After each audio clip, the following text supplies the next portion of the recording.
I was hearing the song list last night for the first time, and I still get a chuckle before I get up here because that last song says, "What can I say, what can I do, but offer my heart, O God, completely to you." And that's some of what we're going to be talking about today, in part.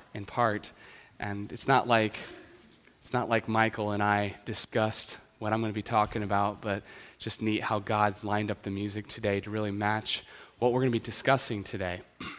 So Pastor Brian came to me a few weeks ago, probably 3 or 4 weeks ago, and said, "Hey Brent, I'm going to take my family on a vacation, such and such weekend, this weekend, and would you be willing to wrap up the Guardrails series for us?" And I said, "Yeah, that'd be awesome." So if you've been with us in the Guardrails series, it's been really neat to hear how we've been going through different areas of our life and looking at how can we set up guardrails. You think of guardrails, you think of the guardrail, right? I think automatically of driving to Anchorage and that scary, treacherous drive, especially when it's snowy and it's dark, and I feel squeezed because I'm either between a mountain or the inlet, and I'm going to die, right?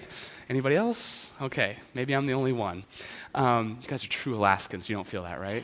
So, but there's a guardrail there at least to give us a sense of, well, at least if I do swerve too far, then I'll hit the guardrail. Obviously, we don't want to do that. It'll totally damage your car. But thankfully, the guardrails are there. Guardrails are like this system that's been put into place to protect us from the danger that's on the other side or some kind of off-limit area, right? And we've talked about that through this series. And if you missed the series, I'm not going to recap that. It's too long. If you want, you can listen to it online or you can pick up a CD at the welcome counter. But we've been discussing guardrails and what those look like in our life. So we've talked about, I think we've talked about finances. I can't list them all, but finances and relationships, and I think we've talked about our profession, maybe our academics. Last week we talked about time and having guardrails in our time and taking care of ourselves. I mean, we've gone through a whole gamut. We've even talked about guardrails morally as well. And we've looked at all of these and we've asked that question, what guardrails do we need to set up? You know, do I need to set up guardrails if I haven't set up guardrails to stop me in life from going too far, right? From crashing and going to the other side. Today, that's kind of where I want to go with our series, because I was talking to Brian and I said, I don't know, have we really talked about the other side of the guardrail? And we really haven't. And so running with that analogy, I want to talk a little bit about not only the other side, but the tension that draws us to the other side, right? Sometimes there's things in life that draw us to the other side of the guardrail. To put it in a nutshell, okay, we're going to talk about that other side, and it's not fun, right? At least it might be fun at first, but then it cannot be fun. And we'll talk about that. And then today, I wanted to speak to you. If you've come today and you are searching for something, where this message is going to go towards hope. So if you've come today and you're in a place where you need hope, maybe you've gone through this guardrail series and you've said, I've busted through too many, and man, is there hope for me? Today, I'm going to extend that hope to you. And if you have come today and you know someone who needs that hope, I believe that today's message, after you leave today, you can be more empowered to help other people as well. So, what is on the other side of a guardrail? Anybody? Yell it out. Danger, okay. Immediately on the other side of the guardrail, there's usually one of two things, if you think just physically, naturally, right? You think there's either you're going across the cool bridge going to Anchorage and it's a complete drop-off to the ravine down below, or maybe it's a very steep incline, right, that your car is not going to make it back up more than likely, all right? So there's those one of two things on the other side of the guardrail. The thing about those two things, the steep grade, which we might end up in our minds start calling the slide, or the fall, the thing about those two things on the other side of the guardrail is that there's an initial thrill there, right?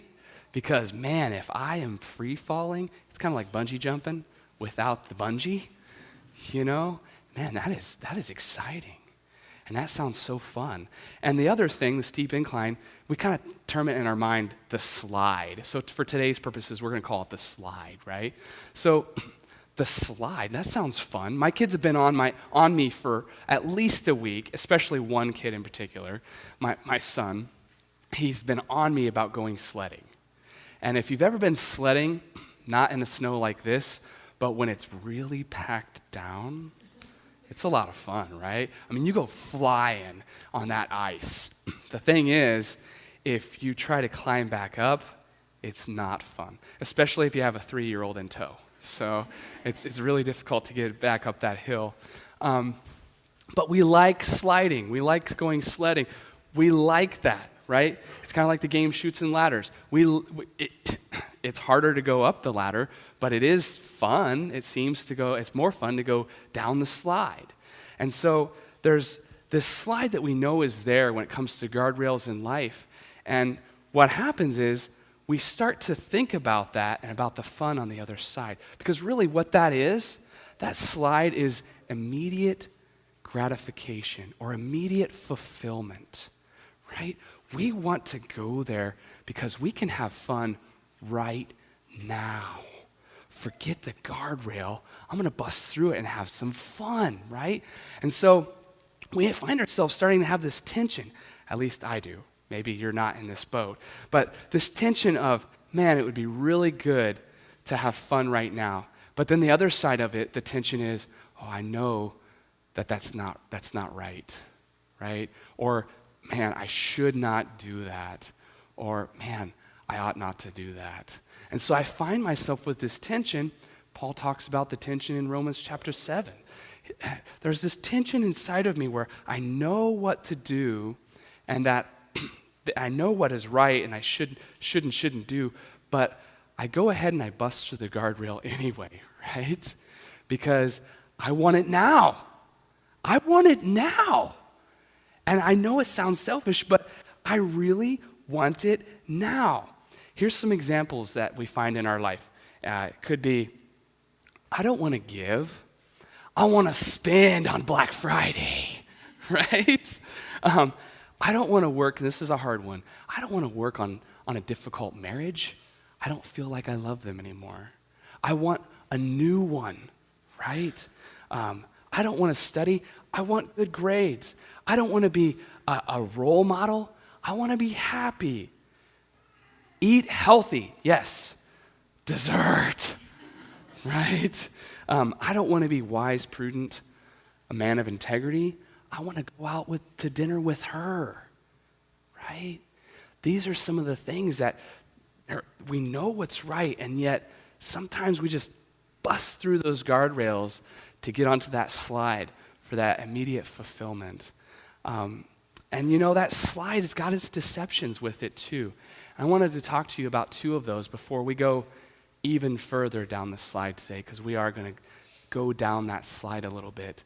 But before we go there, I want to talk about two more of those deceptions, especially when it comes to that internal conflict, that tension that we feel. The first deception that I think we fall into sometimes with guardrails and the tension there is if I choose to not believe in guardrails, the tension's not going to be there. So I'm just not going to set guardrails up in my life. And so we try to go through life without having guardrails in place, those standards of behavior that are a matter of conscience. So we start going through life, but honestly, if you're thinking that, you can't take it to the extreme because we have a guardrail called the law, right? The law keeps us in check. And so no matter where you put a guardrail, the tension's not going to be eased because the law is there. And when you start approaching whatever guardrail that is and start putting on those brakes, you're going to feel that tension there. in that, with those guardrails. That's the first deception. The second one is a little more tricky, and many of us give into it, I'm afraid, and I have as well. And that is, if I give in and just give into the tension and just break through the guardrail that I've put up, or whatever guardrails it might be, if I break through that, then the tension's going to be eased. We think that, don't we? And it might be for a moment when we're having that fulfillment. But the truth is that if you give into a temptation to leave your wife, you're still going to be tempted to leave your wife. And if you cheat on your diet once, you're going to be tempted to cheat on your diet again, right? If I've got a deal coming up and I'm tempted to abandon my ethical standards with this deal, whatever it might be, I'm going to be tempted to do the same thing again, right? And if I'm tempted, as one of my friends was multiple times, gave into it, to lease a car that I really shouldn't have and shouldn't afford, I'm going to be tempted again to lease a car that I shouldn't have or shouldn't afford, right? I can't afford. And so it's like each time we compromise that guardrail. That's what it is, really. We're making a compromise in our beliefs about what is right and wrong. And we're saying, I'm gonna break through that, okay? And I might have missed the reality, so if you're filling in your blanks, for the first deception, the reality is the tension is here to stay. And with the second one we've been talking about, the reality is appetites are never fully and finally satisfied. So you can think you're going to bust through this guardrail, but that appetite, that desire is still going to be there. It's kind of like eating. Did you know that when you eat, it actually makes you more hungry? Sounds strange, huh? It might make you initially full if you keep eating, but you're going to get, your hunger is going to increase as you eat. And the same goes with these temptations. When we start breaking through these guardrails, it's going to make us compromise, right? And the guardrail's been broken. That compromise has happened. So it's way easier to do it again, right? To go through again. And then we might break another one that we had in place further down the slide. We compromise again. And then we find ourselves getting stuck because all these things start to pile up, because with every compromise comes a consequence. And sometimes those consequences start to escalate in the number, right? So if you're in a factory or if you're in the oil fields, you know it's quantity and quality, right? So the quantity of consequences is going to start increasing when you compromise, but also the quality, the severity is going to increase as well.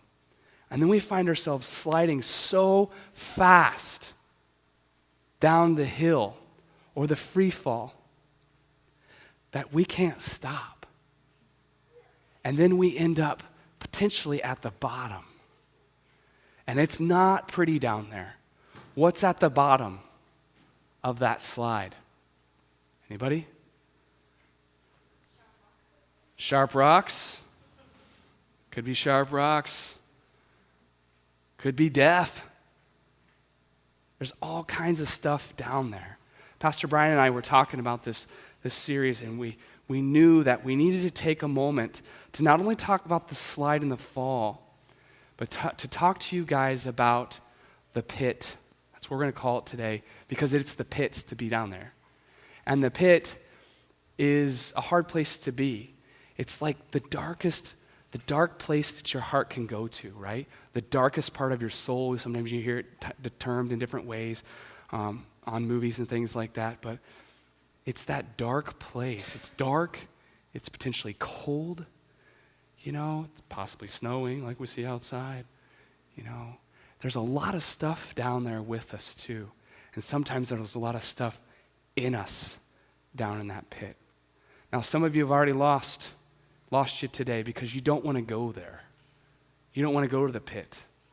And even me talking about it is difficult because down in the pit, some of us have been there, some of you are there today, and it's difficult to talk about it. But we're called to talk about it, to remember the pit. And so I want to take a seat. I want to share with you what's down there in the pit today. okay? I've been there. I've been in the pit 6 years ago. I was in the pit. And it was a hard place for me. And I came to a place of not knowing what to do. And everything I'm going to list to you today from the pit, that's where I was at. And maybe you can relate in different ways, maybe you can't, but this is what I was going through. Regrets. They're down there in the pit with us and in us. Some of you have been going through this message series about guardrails, and you've been thinking to yourself, I wish I would have heard this when I was younger. I wish that I could make a copy of this for my kids and tell them, right? Because we've been there. We're thinking about the pit. We say things like, I wish I hadn't been caught. I wish I hadn't hurt them. I wish I didn't have this on my record now. I wish I hadn't tainted myself. Wearing white to my wedding, you got to be kidding. I should wear black. I feel so much like a failure. I am not good enough. And that's where I was. In that pit. Because down in that pit isn't only regret. What are you hearing when I say those things? When you hear yourself saying those things, it's guilt and shame that's down there in that pit. Guilt and shame are with us down there. And we start to feel ashamed of the guardrails we've broken through time and time again. And we see that the guilt and the shame are leading us to break through more and keep doing the same things we're doing, but we can't somehow get out. And we feel so ashamed that, like me, you start avoiding church. You start avoiding certain people. We start holding secrets. We stop being open with those around us that know the guardrails that we had set in place, and we've broken through them, and we don't want to share those with them because we're embarrassed. We're ashamed. And so what happened with my life is I started to isolate myself. I started to even avoid eye contact with people. And I started feeling lonely. I didn't feel it at first, but as that shame grew, I felt more and more loneliness. And I started feeling like, where is God? Where are you, God? I feel like God's forsaken me. I feel like my friends have forsaken me. I don't really have friends. Psalm 88 talks about this. If you get a chance to read that later, the psalmist there writes about being in the pit. That's what he calls it. And he says, darkness is all around me. My friends are forsaking me. He's crying out to God. And it doesn't end. That psalm doesn't end well. It ends with him in the pit. Because God knows there's times we're going through the pit. You know, that loneliness was there for me. And I felt condemnation, like there was only one way this could go. Right? Like I was utterly worthless. I wasn't good enough, that I was a failure. And with that, I came to a place where I started trying, I kept trying to get out of the pit. I kept trying to climb up that slide, but I couldn't. The rocks kept falling on me. I kept getting injured. And I couldn't get up. And I didn't know what to do. And that's the other thing that's down there with us in the pit. We're lost. We don't have direction. And we hear ourselves saying over and over to ourselves and to those closest to us, if we try to reach out to them, we say, I don't know. I don't know. What am I going to do? I don't know. I've tried to get out of this pit. I don't know how. I don't know what to do, where to go. I keep trying and I just can't do it. And after a while, it builds up to the darkest place where we're hopeless. We're without hope. And you say, I've tried so many times. Is there hope for me? I don't even know if I have the strength to even ask anymore if there's hope for me. Because I'm stuck in this dark place. Spiritually and physically, this can lead to only one place. I was talking with some of you and preparing this message and hearing your story about being in the pit, and you were here and you shared with me exactly what I'm sharing with all of you today, and that is it can only lead to death if we stay there too long. You and I know that that can lead to death, a spiritual death. But it can even lead to a physical death. And we know it's dangerous. And we start feeling so much fear. It starts to grip all of who we are. Some of you are here today. You're in the pit. And I want to address this message to you as well. Because I've been there.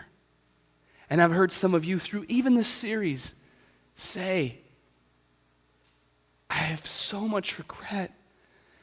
Is there any hope for me? Can God take me and use me? I'm so messed up. I don't feel like there is any hope. And the message that God has laid on my heart for you, that I am to bring to you today, is a simple one. And then we'll unpack it a little bit. But the answer is yes. Yes. Yes. There is hope for you. There is hope for you who are in the pit, even today, who have some of these things I just shared. There is hope. If we were to run with the analogy of guardrails and driving and all of that and crashing through a guardrail, what is the hope if we were to run with that? It's the crane, right? The crane is our hope. Let me explain.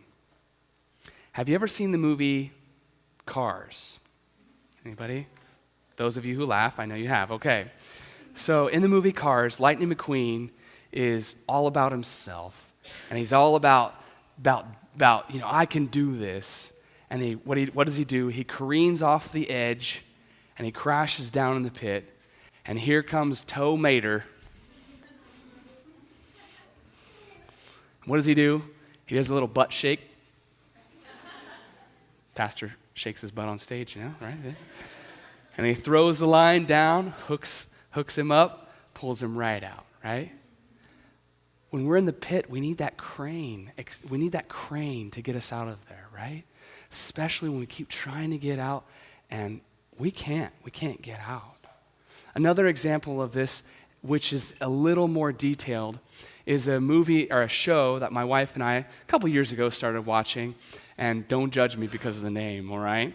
But we started watching it, and I was talking to my wife about it last night. She said, we really didn't watch it. Maybe we watched a couple episodes, but I remember it really clearly in the show. The show is called Highway Through Hell. Anybody seen it? Okay. Nobody else. So there you go. That's because it's a Canadian show, right? No offense to Canadians. So Highway Through Hell, not Highway to Hell. Right? It's about the worst road in North America. And it's very dangerous. It's snowing all the time. It's dark all the time there. And this show is about a team of rescuers. And they go and they rescue people who have gone off through the guardrails, who've careened over the edge, and they go through all this stuff to rescue these people, to rescue the people, to rescue their cars, semi-trucks, all kinds of people flying off the edge in this road. Why don't they fix the road and make it wider? I don't know. But anyway, in the show, this is generally what happens, okay? First, someone wrecks and then cries out for help. And then the crew shows up. Camera crew, of course, are there as well. They all show up, and the person who's wrecked puts their trust in this company because this company's done this time and time again. They trust this company to do the job. And then, this is a really interesting point, someone comes along and has to take the line of the crane, climb down this cliff face, and climb down and take the line to the person or to the vehicle and latch them up, right? And then the vehicle or the person is pulled out, right? Very simple process. But it also resembles the process of us in life being rescued from the pit. Almost the same exact process. Let me explain, and we're going to use some scripture today to show what this looks like. The crane in life is the lifeline that God extends to all of us who've broken through the guardrails. That's what the crane is doing. It's extending that lifeline, right? And so if that's the lifeline, and I'm down in the pit down here, what is my part in being in the pit of the rescue? The rescuers come along, what's my part? And I want to give you 4 things that's our part, okay? Because some of you might be in that pit, and I want to share these with you. First, if you find yourself down in that pit needing rescue, the first thing is you need to cry out for help in sorrow. You need to cry out to God, all right? For those of you who aren't in the pit, this is where we come in, okay? If you've been down in the pit and you know what it's like, this is where God is calling us, even as a church. He's saying, I want you to not only speaking is a great thing, it can help people, but I want you to do something that for many of us is way harder, to listen. I want you to hear the cries of the people that are in the pit. I want you to hear the cries and hear their pain. I want you to not forget what it's like to be in the pit. I don't want you to be comfortable. I want you to hear those cries, all right? And be able to, maybe we can do something about it, maybe we're not. I'll get to that. But now we've talked to you about those who have been in the pit and have been rescued. Let me go back to those of you who might be in the pit today. There's something much deeper here with crying out. Some of you are like, why cry out? Why do I need to cry out? This isn't that big of an issue. It's just, I just broke through a couple guardrails. It's not really that big of a deal. Okay? But let me help you understand. If you haven't caught what we're talking about for this message series, when we talk about guardrails, there's something that we've been talking about that you might not have caught.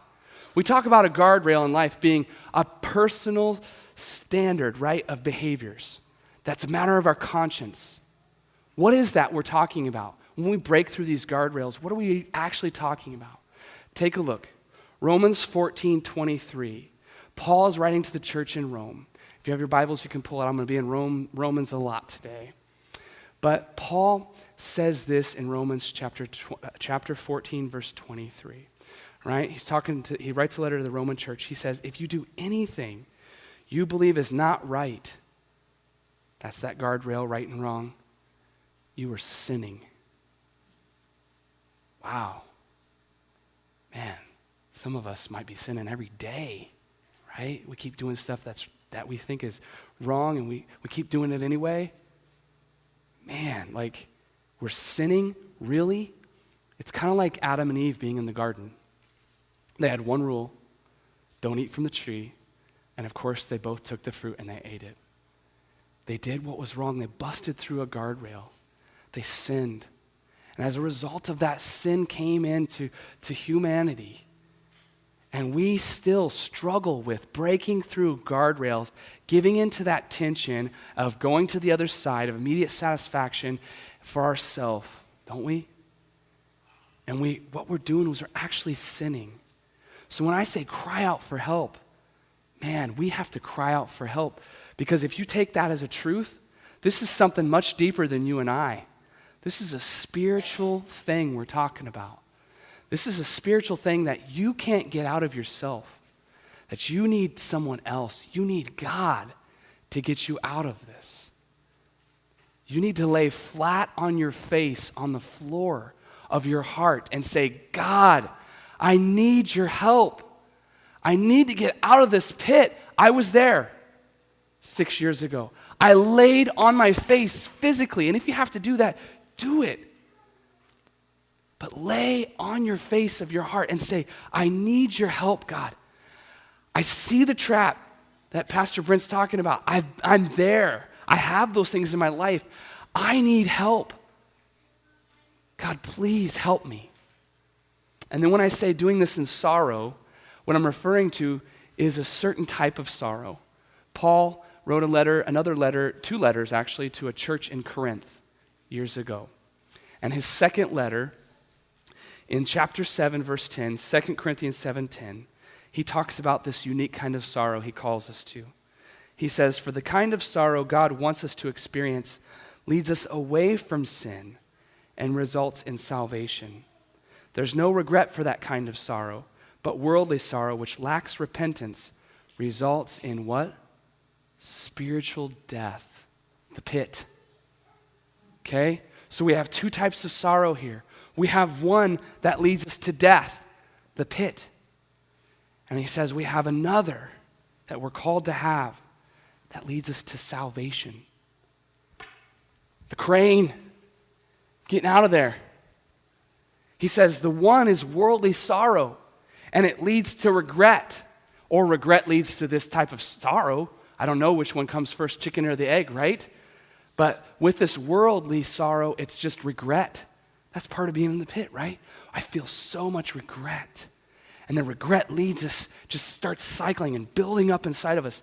It could just be a regret for suffering the consequences that we're going through from our choices. It's kind of like my kids, okay? I have 5 sons. It's kind of like my son. I won't tell you which one. Could be all of them.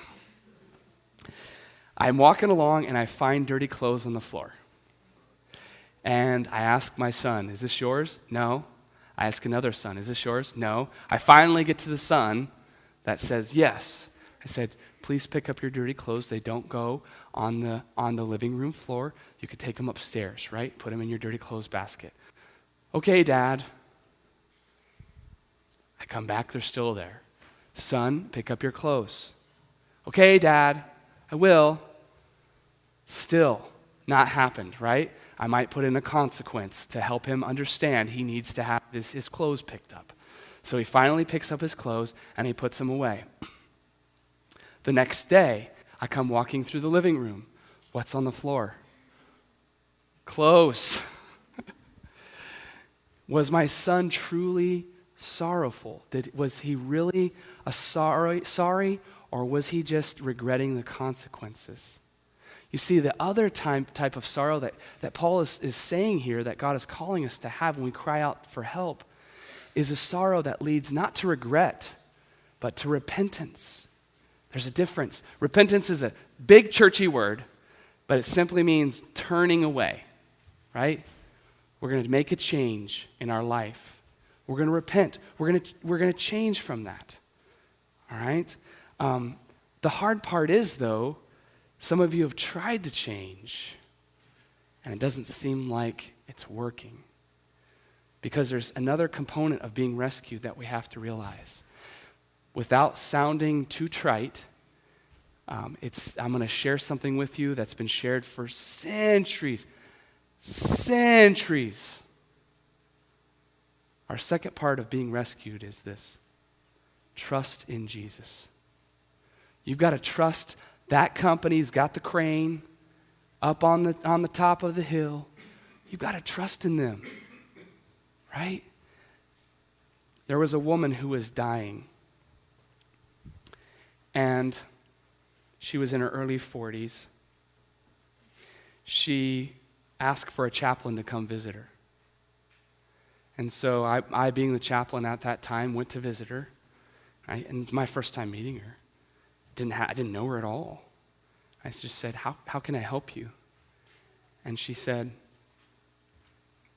"I want to be right with God." Wow. She ended up dying 2 days later, and she had accepted what I'm about to share with you. And I believe she's in heaven because she was right with God.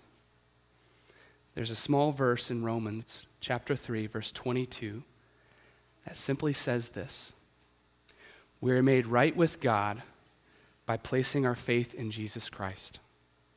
And this is true for everyone who believes, no matter who we are, no matter who we are, no matter who you are, how you feel, what you've done, you could have murdered somebody.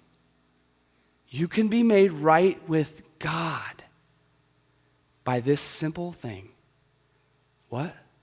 Placing your faith, your trust, your belief in Jesus. That's all you got to do. God didn't make this difficult for us to get to heaven, to be right with him. He says, all you have to do is trust in my Son. That's the power of Jesus. That no matter what guardrails you've busted through, he is there. He is there to help us. Who is this Jesus? He is God's Son. He took on the human flesh by coming down to earth, and in doing so, he felt exactly the things we feel. He was perfect. He never sinned. And yet he was hung on a cross and rejected and hung on a cross to die the death of a murderer. And in doing so, while he hung there, he experienced the pit. He experienced it physically, spiritually. He experienced what the pit is like. Why do you think he's done that?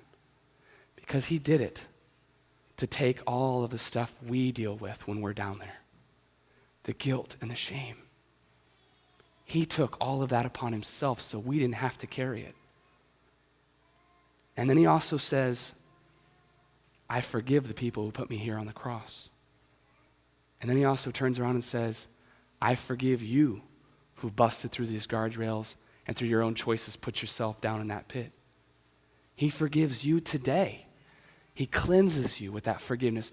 He takes away all that stuff, the guilt and the burdens that you've been carrying. You see, Jesus,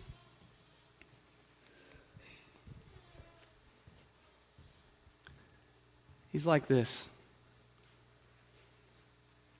Jesus is our lifeline. He is the one who pulls us out.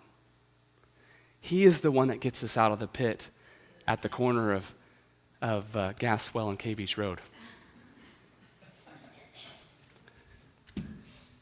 And then he says to us, who've been in the pit,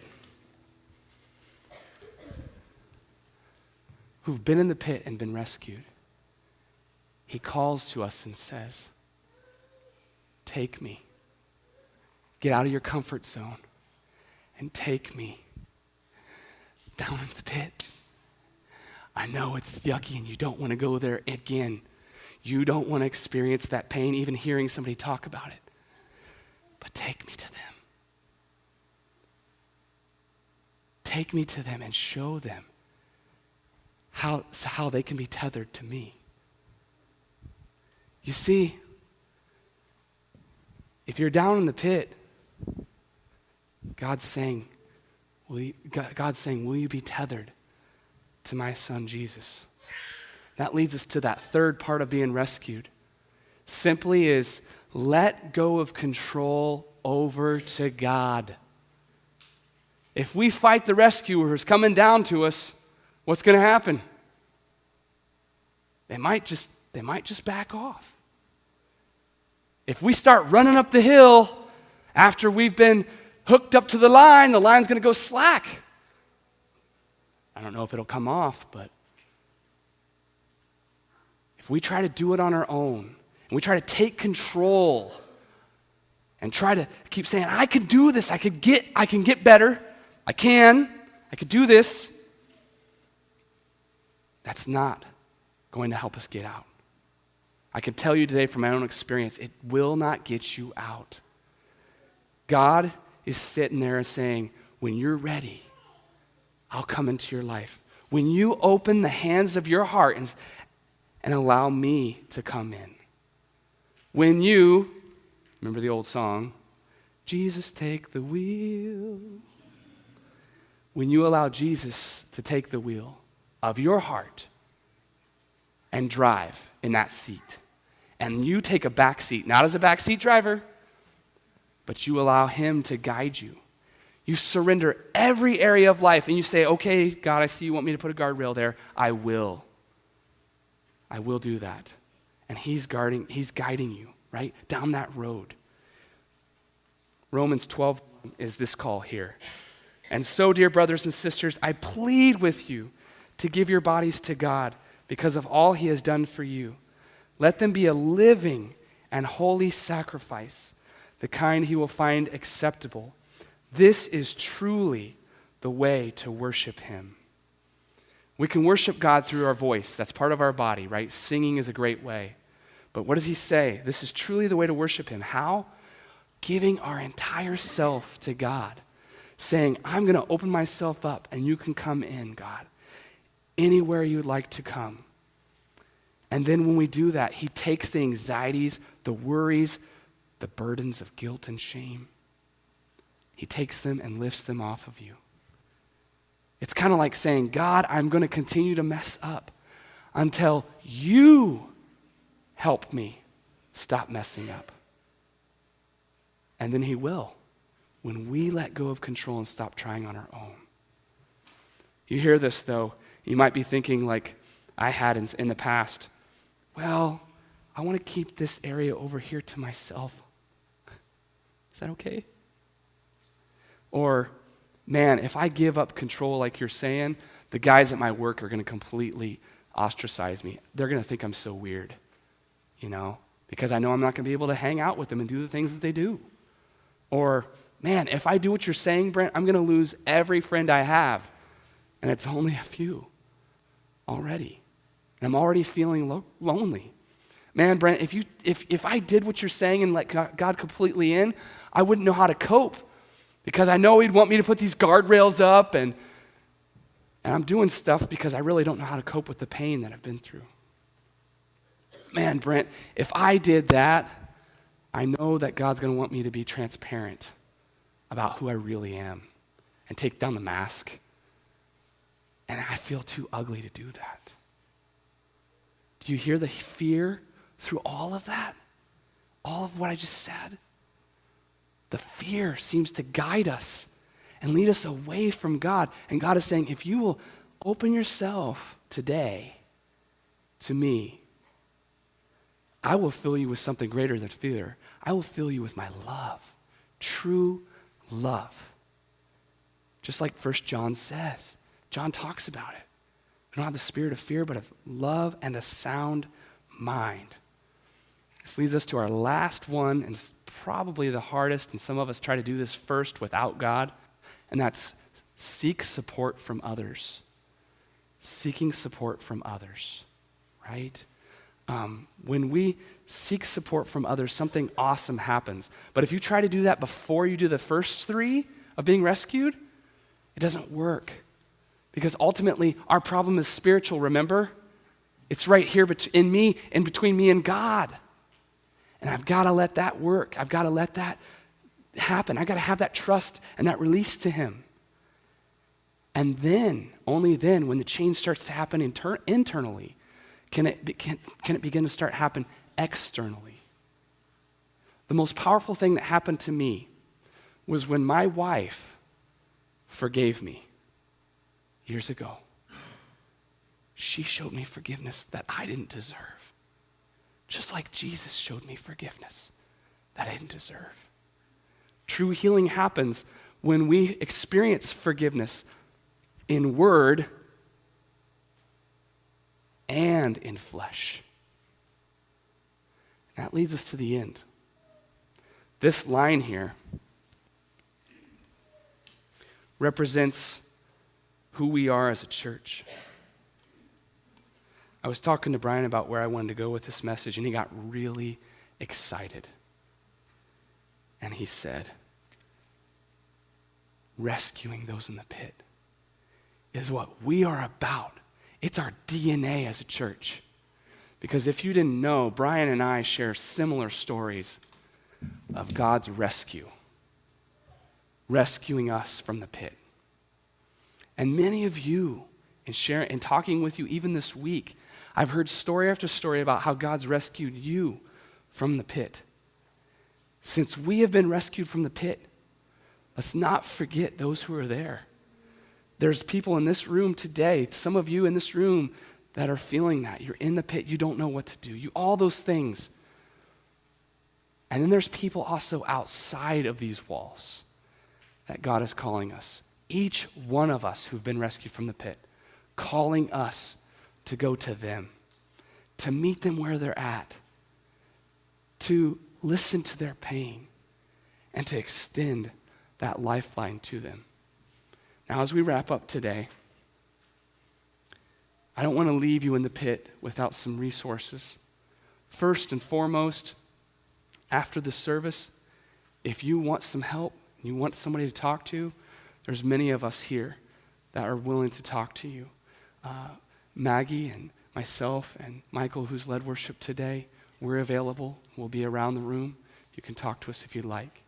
If you don't have time to do that, but you'd like prayer and maybe you would like one of us to contact you and meet with you outside of here, maybe over some coffee or something like that, we can do that as well.